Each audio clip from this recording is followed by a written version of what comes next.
Hey, all you Arizona lovers. This is the Finding Arizona podcast. I'm your host, Jose. And I'm your producer, Brittany.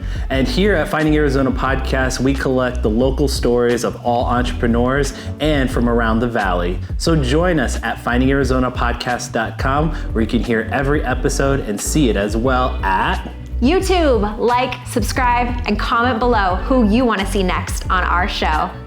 And when you're ready to start your podcast, you found the right spot. Found House, your next podcast production company. Now, let's get back to the show.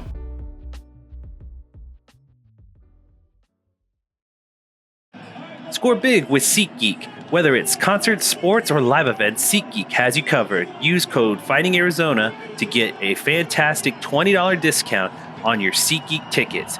Catch your favorite live events hassle-free with extra savings. Visit SeatGeek.com and make every experience unforgettable.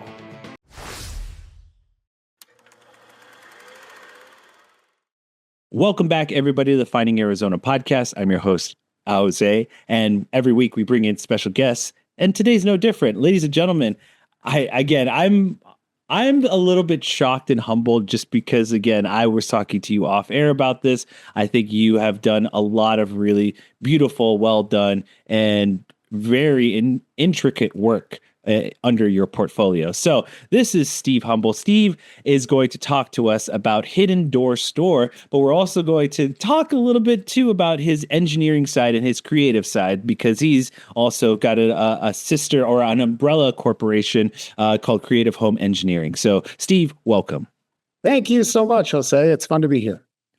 So I asked this question of everyone who comes in through our doors. Just give us a little bit of your origin story. I imagine that as a child, you were like me, maybe a little bit into Legos, maybe not, maybe got more into, taking things apart. That was something that I was really into as a kid. So give us a little bit about your origin story. Yeah, absolutely. So you're exactly right. As a kid, it was evident to everyone around me that I was probably going to end up as an engineer. And so I was obviously into all the erector set stuff and then building things and taking things apart. And then when I went to school, I decided to major in mechanical engineering, but I never thought that I would be building secret passageway doors for people for a living. Yes. I was fascinated by all the movies and stuff that have secret passageways in them. Yeah. And I imagined that one day I would have a house that has a bunch of secret doors in it. At least I hoped I would one day. But I thought that I would go do, machine design and build airplanes or cars. And that's exactly what I ended up doing. I got a job in college. I got recruited by Boeing. Nice. So I went up to Seattle and worked on airplanes for a while. And then after 9/11 happened, Boeing wasn't hiring anymore. And so there was a bit of turmoil in the aviation industry. And so I went and worked for a home automation company, designing the computers that activate lights and stuff in fancy houses. And after that, I worked at a company designing surgical lasers and surgical robots. Nice. And so it turns out that I was very young by the time I had finished these three. One of them was a job and the others were internships. Okay. And I had gathered a certain particular set of skills working in each one of those places. And so then when I decided to start a business making secret passageways, it was just kind of serendipitous that I was able to draw on these things that I had learned. And so basically I figured out at a young age that I'm not cut out to work for somebody else. Like I stir crazy in my cubicle. That's definitely something I'm accustomed to. My father is essentially the same, and my brother are both kind of like those two individuals, or it's like, I could see them working for themselves and things, making their own business, because again, they're better off. They feel better. They work well by themselves. So, but continue, please. So anyway, I figured out that I just was like fantasizing about getting out of my cubicle somehow. I was going to sell everything I had. Or I was like having a quarter life crisis.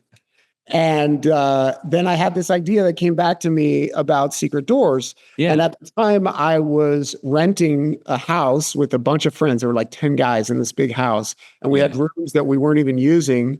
And I just thought, I'm making robots at work. I could make a secret door just like the ones in the movies for this house I'm living in. But then it was like, I don't even own this house. And so I got this idea that maybe there are people that have seen the same movies I have seen, but they are actually established people that own houses. Yeah. They would like a secret door like the ones I'm capable of building, right? For sure. I started taking builders and architects out to lunch. I basically just called them up out of the phone book and said, hey, I've got a business idea I'm thinking about starting, but before I put my life savings into it, I want to get your feedback. Yeah. But it was super gracious and positive. And so after doing that for a while, I made the leap. I quit my job and hung a shingle out there that I could make secret passageways for people. Nice. And, I set up a website, and at that time, there was nobody anywhere making secret passageways. Like, you could not have it. I can imagine. Yeah. You saw a movie and you're like, oh, I want something just like it. You would get shut down by anybody that you would ask. Yeah. It's a very simple thing. Like, maybe if it's a bookcase on a set of hinges, like somebody would do that for you, but it wouldn't be like sophisticated like what James Bond has or Batman. Yeah. And so I made this company, and it did not take very long. It was there was pent up demand, and at this time in my life, I was maybe 23 years old, and I was getting phone calls from people to build, multi-million-dollar houses. And so there was definitely like some imposter syndrome in the beginning. That these people want me to do this, but I guess I'm the expert, so let's do it. And that was 20 years ago, and the rest is history. So it's mind-boggling how much we kind of steer back into our childhood and so for me, a lot of this podcast is remnants of my childhood growing up around a culture that predominantly was storytelling. And when my grandfather, who's an elder, held most of those stories and really was a collector of them, being around him and understanding how storytelling is important really kind of resonated with me. So that, in effect, kind of begins this journey for me. I wish I was like you, where it was like I definitely had less of an understanding of the impact or just the connection of that. And it took me a very long time and to understand all of that to get to where I am now and being able to say that. But for you, it was kind of like just always speaking to you that these things that you found so intriguing, so delightful, and very much just like something that is, on your mind a lot. It made perfect sense for you to like slowly build and just subconsciously get all the little like side achievements to make that possible. And that means going through the process of engineering school and all the businesses and stuff that you worked on prior to creating your own. That it's an incredible story, and I love every little bit of it. I'd like to ask you though, when you were first starting out and you were a kid, what was the first, like, I guess for me, because I want to understand the year that you were like watching television and entertainment and these things are possible, like James Bond.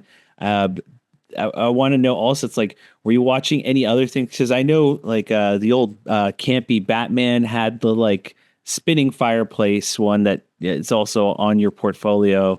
But it's like, what other kind of pieces of entertainment kind of clicked to you with those moments like that? Was it cartoons? Was it other things? Yeah. So it's so funny that now that I'm in this industry and I'm kind of like tuned in to secret doors, you realize that it's like half of all movies somehow have a secret door in them. That's what it feels like. Yeah. Anyway, like, or some sort of latch or like something where it's like the inescapable place, but now we have an escape route. Like, yeah. So it's very, very prolific in the movies and on TV. And there's so many movies. There's like just too many to name. Yeah. But now that you've had this conversation with me, I bet that when you go watch movies, like it's gonna like register. Oh my gosh, another movie with a secret door. Was there like anyone that like stood out to you indefinite, like that left a mark on you? Yeah, there's a couple big ones. So one is Indiana Jones and the Last Crusade. There's that scene where they're in the mansion and it's burning and they're sitting in the fireplace and the fireplace rotates and there's all the Nazis on the other side of the wall. That one, when I saw that, I was like, oh my gosh, that's amazing. And in that same one, in that same castle, there's this spiral staircase that is revealed out of the stone. Like there's like this circle in the stone and it drops down and that's the escape. So that one was one of the big ones. And then one of my favorite movies of all time is called The Saint with Val Kilmer. And great movie. And in that movie, Val Kilmer comes out of a freezing cold river and he needs to duck away from the mafia. And somebody ushers him in and he hides in this secret room in this Soviet apartment block. He passes through this dresser, very to the Anne Frank house dresser, if you're familiar with that as well. Yep. And so when I saw that, I was like, yes, I will build one of those. And that was one of the first ones I built for my little showroom area. Nice. That's awesome. So again, I'm just like, that is so astonishing because to me, it's like, I even go back to like the cartoons where you just, again, you see like it goes to a secret passageway to Scooby-Doo where there's, so many things like that. And it's so intriguing to me that like there was such a high demand there, or like what did you call it? There was like a like steady, pent up surge. Yeah. Like it's just one of those things where it's like, I'd never really thought about those types of things until I got to be an adult. And I'm like, man, I wish I had, like, you go back and you're like, man, I wish I had that, that, because I have a library like kind of shelf. And I'm like, I wish I had that thing that like, if I slide the book back, it's like whatever secret passageway or like something else that leads behind it. It's always fun to think about in your own mind of like, I could make room for that in my house. Like if I set that back 4 feet and then like have it hidden, I could make that happen, right? Well, you come to the right place. I'm sure we can figure something out. Okay. So let's move along further. As you're building your belt per se of like techniques and things like that, working for these different businesses, was there moments where you're like, like I'm still thinking about this hidden door business? Like, was there inclination of that? And like, what kind of talks were you having with yourself in those moments? Because, for some people who are going through the entrepreneur process, letting go of, the safety net of having a job that will provide income for you and your family is a difficult question and a difficult, actionable thing that, some people are going through. What type of feelings or what kind of, advice could you give for something like that? Yeah, that's a really great question. So for me, my situation was a little bit different because I was a bachelor and I really didn't have any mouths to feed. And I also had a pretty great fallback plan because I had a degree as a mechanical engineer and I knew I could get a job anywhere. And in retrospect, had I a wife or kids at that time, I don't think I would have done it. And in fact, even after I did it, I remember I told my mom that I was doing it and she cried and she was like, why are you going to quit your safe mechanical engineering job to do this crazy harebrained thing? Yeah. So it was very much a gamble. I knew it was a gamble. I was acquainted with the statistics that most businesses fail. And I knew that like I didn't even have the guts to take out a loan to do it because I was like, I didn't want to like ruin my financial stability in the long term. I had like $5,000 saved up. And that was enough. I bought myself a laptop, and I, used it to kind of do the licensing and get a website together. And that's all it took for me. So it was low risk. And you asked advice.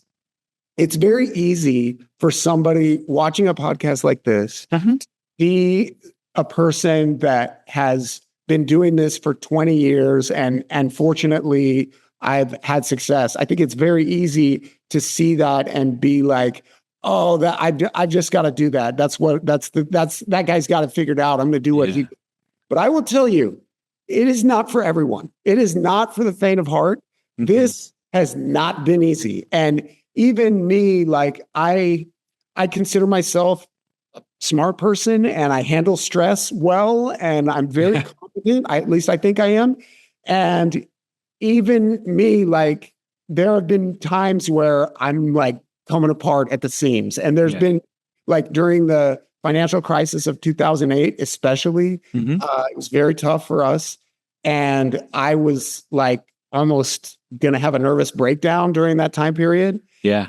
And also, if you are not a type A person that is very organized and very self-motivated, running a business is not for you. Like you need to work for someone, because that someone will impose the structure on you that you are not good at imposing on yourself. Running a business, you must be the type of person who is anal retentive, starts everything or finishes everything they start, and very organized. And only then do I think you even have a chance of being successful.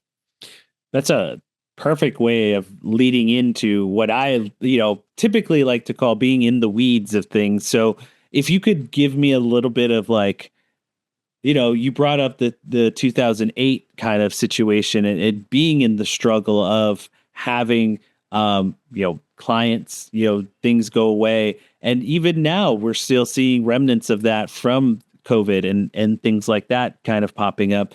But I just kind of want to understand in those hard times, in the struggle, you brought up kind of being anal retentive and just having to start and finish the ideas and being on track of things. I go back to like, what other stresses were there that we're not privy to, or at least don't understand in the scope of being a engineer for these things, essentially, and an artist too? Yeah. So for me, building the secret doors, that I'm an engineer at heart. And so building the secret doors is the fun part for me, and designing them. Yeah. But running a business is like 10% doing the thing that you want to do and 90% doing all the crap so that you can do it. So for example, it's very stereotypical engineer, like I'm not a people person really. And so I struggle to maintain and create those relationships with other people that are so important in business. Yeah. And I really have to force myself, and especially in the construction industry, like you have to be diplomatic, and you have to, there's so many times where I have a customer who, most of my customers I love, but there are customers in my business particularly that are divas, like they've got a lot of money and they have very, very, very high expectations. I dare say unreasonable at sometimes.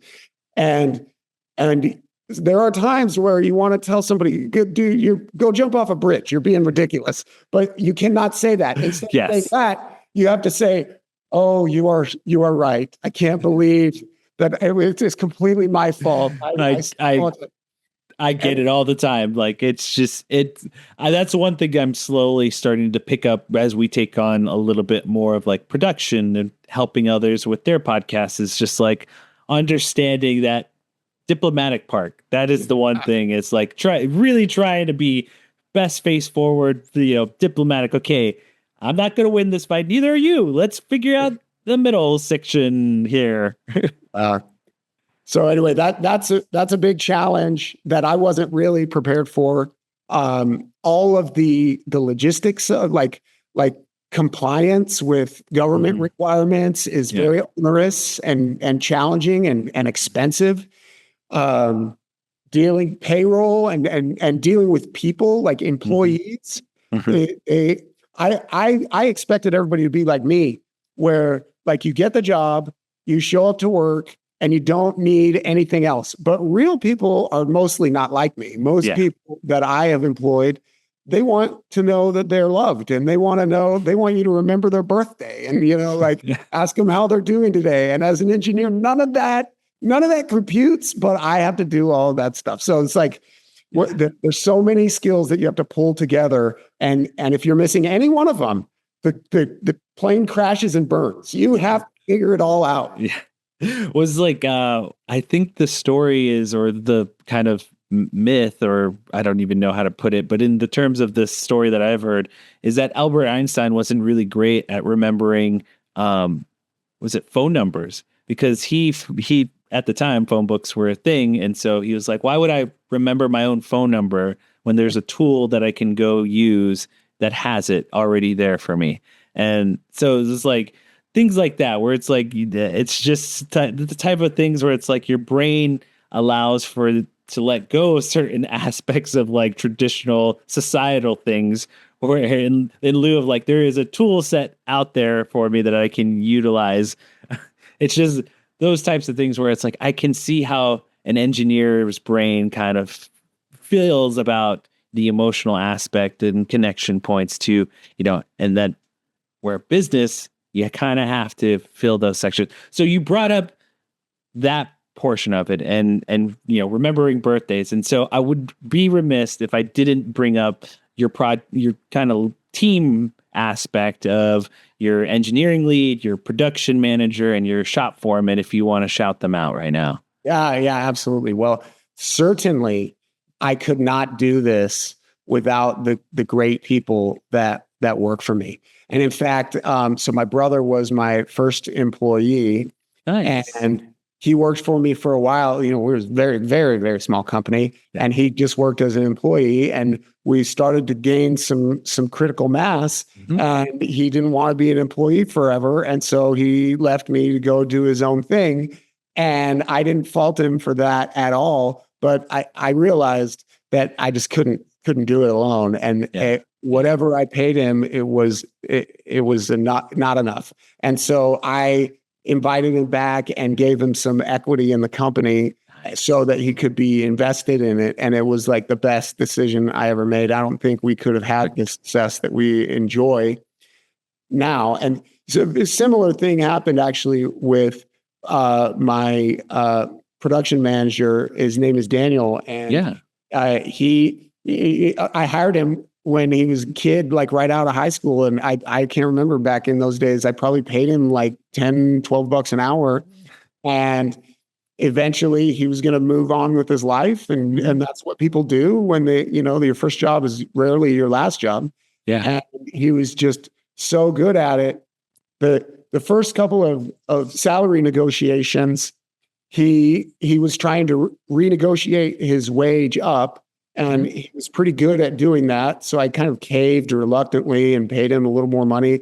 But then after like 3 or 4 of these, going into the salary negotiation, I realized that I can't survive without this guy. Like he is critical. And so I just laid it out on the table preemptively. Like I've realized how critical you are to the success of this company, and you deserve more money. And here it is. And he hasn't asked for a raise in years because he's getting raises because he continually performs. That's awesome. Of course, there are other people who, going back to managing employees, there are other people who overestimate their ability to contribute to the success of the company, and they just feel very entitled to a raise.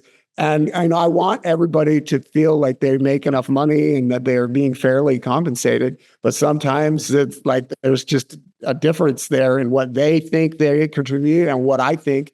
And when that happens, you got to cut them loose, because you can't have somebody that works for you that is resenting their compensation level. So basically, if it's a small discrepancy, then it's like, we'll reevaluate in 6 months or a year. But there's been a few people where it's like, I would have loved to keep you on board for a much longer time, but you're just not able to contribute the amount that that you think you are. And so it's best if we part ways, sadly.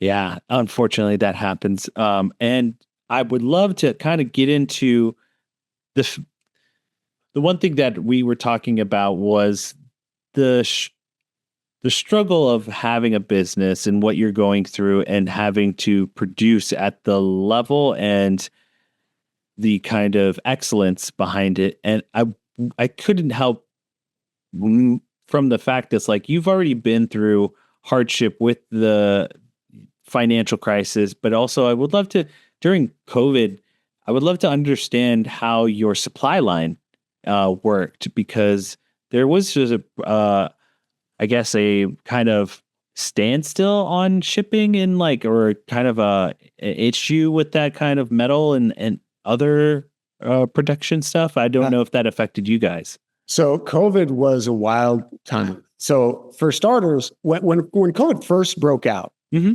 nobody knew if we were going to be, in total pandemonium or not.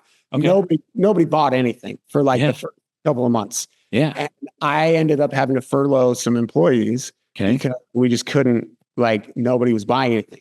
Yeah.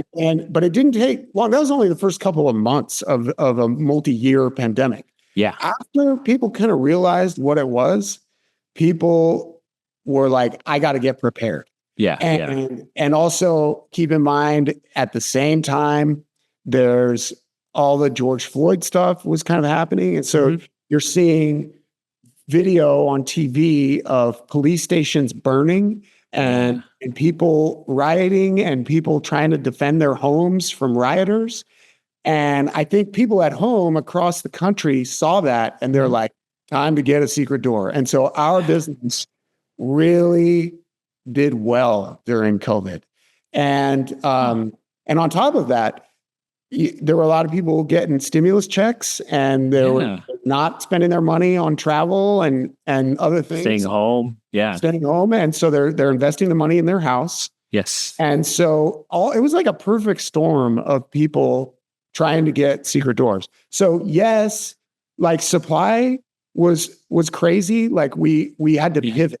And I'm fortunate that we had a great team that we're like, hey, you can't get this kind of wood anymore. Well, maybe we can make it out of this other kind. And we can't buy these hinges anymore. Well, that's okay. We'll manufacture our own hinges from scratch.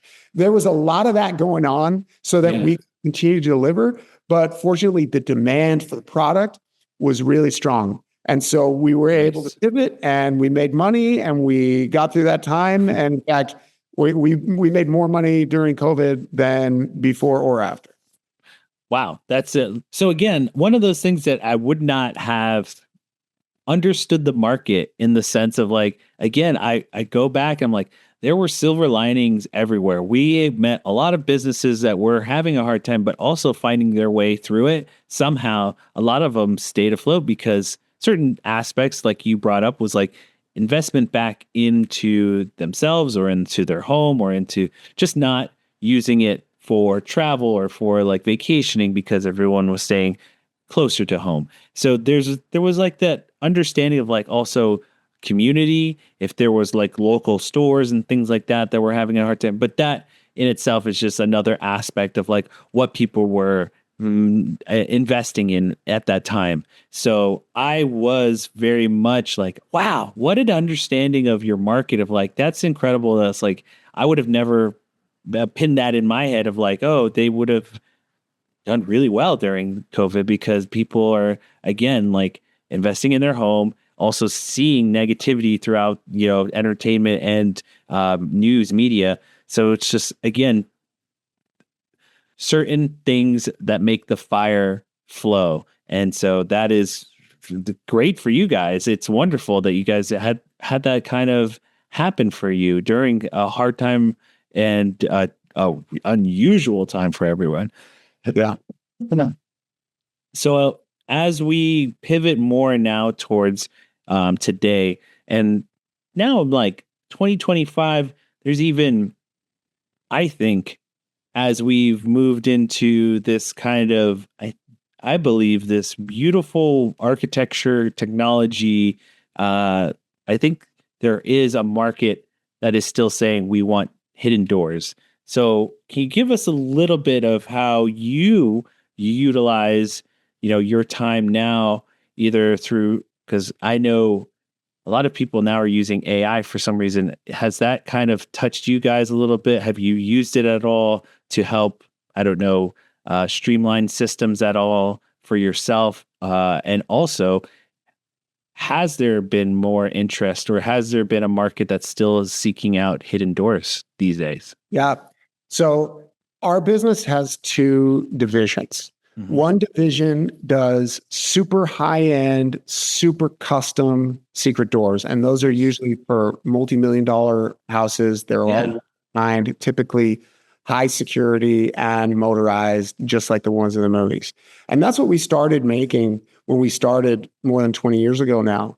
But during the intervening 20 years, Yeah. there were a lot of people who were not ultra wealthy people, but still wanted a secret door. And Yeah. so for many years, I just had to say, I'm sorry, we can't do anything for you at that price range because, they take so long to produce. And then probably 7 or 8 years ago, I figured out that if we just made some like standard models and we made them repeatable, Yeah. then we keep the cost low enough that they could be accessible to a lot of people.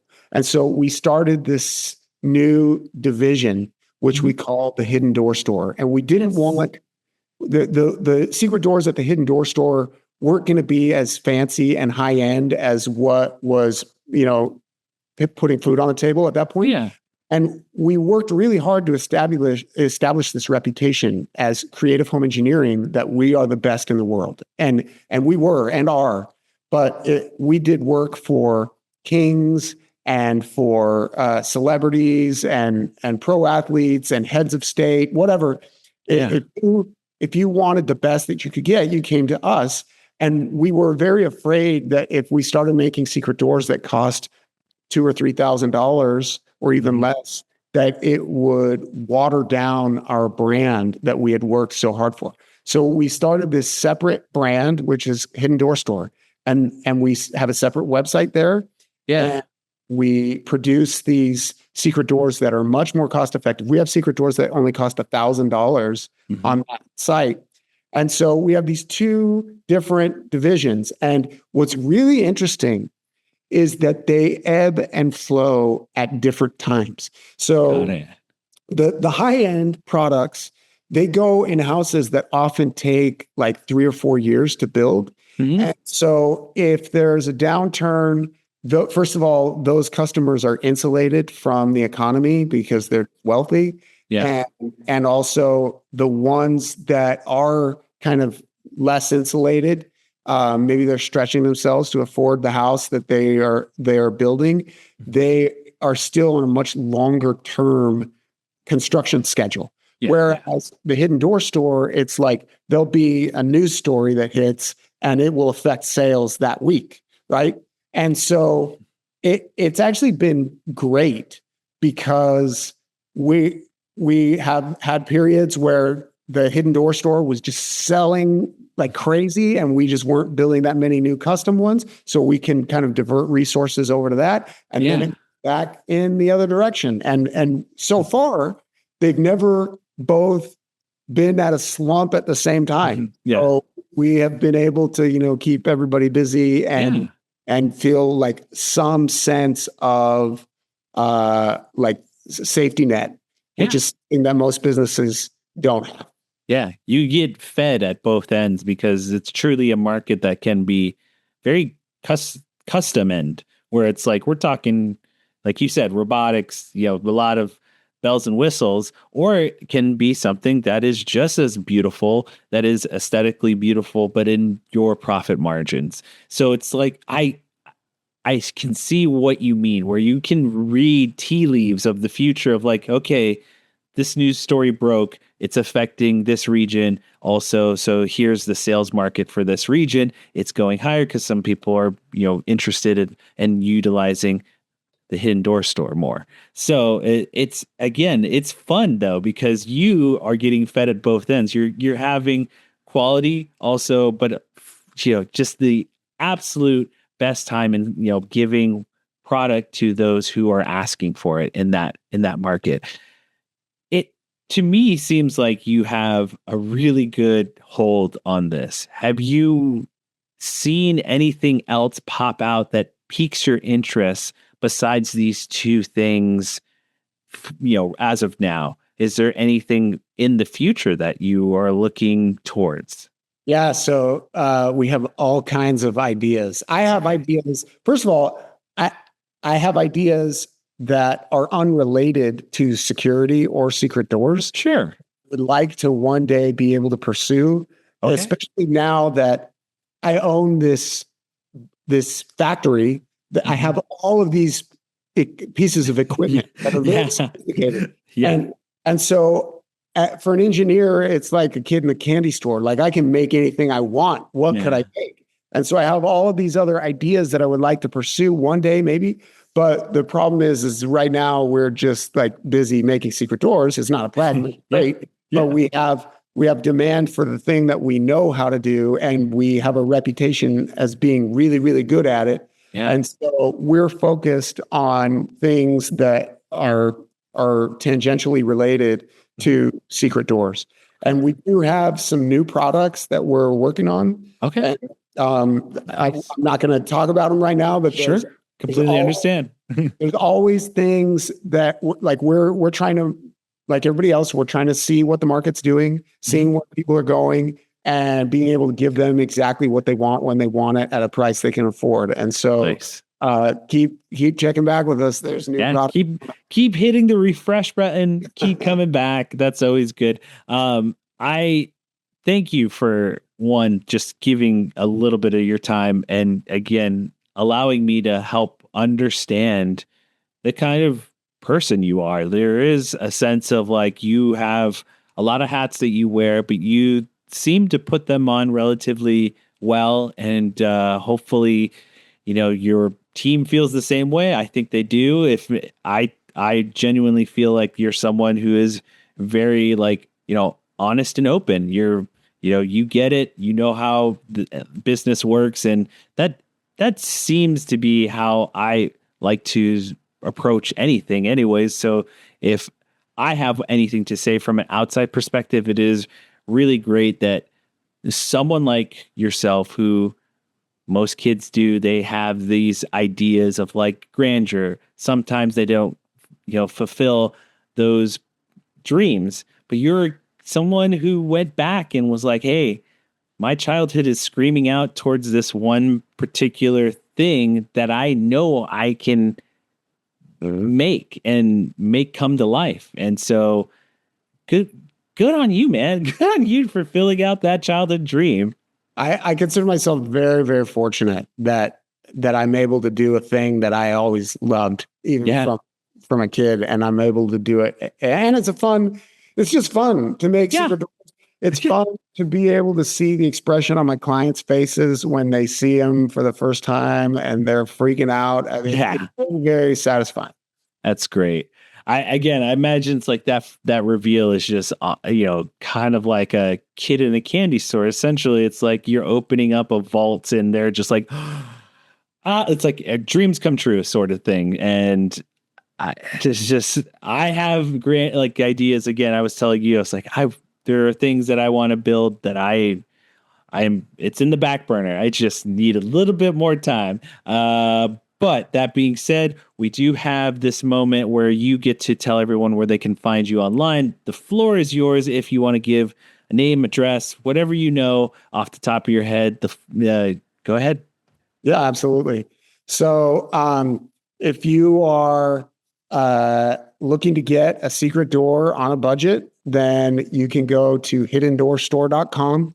And we have secret doors typically ranging between $1,000 and $5,000 there. There's all kinds of different secret doors that you can check out there. And if you are building that dream house and you've got a larger budget, or you're just particular and you got to have it be exactly how you want it, and you can give me a call. You can reach out to me by visiting hiddenpassageway.com. and you'll see a gallery there of a bunch of our fancier projects that we've done. And there's contact information. You can reach out to me, send me some pictures of your space, and I'll be happy to look it over with you, and we'll help figure out like what the best secret passageway system or security door system is going to be that satisfies your criteria. So I have to ask, because just from your own background and of like, just your what's behind you right now, essentially your physical background, there has to be, back there. I'm like, there has to be one hidden door in this entire home, right? Yeah. So I have 5 secret doors in my house. Awesome. That's all I wanted to ask. You don't have to go any further. What's about? No, I just needed to know if like the owner of the hidden door story has at least one. When I started this, 20 years ago, I didn't have any. And then, I bought a house and I still didn't have any because it was like a little condo. Yeah. And then I finally bought a decent sized house, and I made it priority to put at least one, because I was tired of being coy. Like everyone asked me that question. Yeah. And they'd be like, so how many secret doors do you have in your house? And I'd be like, oh, I'm not telling or something. But the answer was 0 because I'm poor, and now it's 5. That's awesome. So no, it's cool because it's like a movie where it's like it's like anything you touch or like lean on, it could just like go in on, or just just be careful. Like you just don't. The guy could be anywhere. Like he could show up anywhere. Yeah. So anyway, I built this house a year ago, and I built it exactly the way I wanted it. I designed it, and I made sure that it has all my favorite secret doors in it. And it's awesome. Yeah. Perfect. Thank you, Steve, so much. Before we go, you guys can hear every episode of our podcast at findingarizonapodcast.com under everything Finding Arizona Podcast for social media. And last but not least, we end every conversation with the kisses, hugs, and belly rubs to our 4-legged friends. And we will see you next time. Bye, y'all.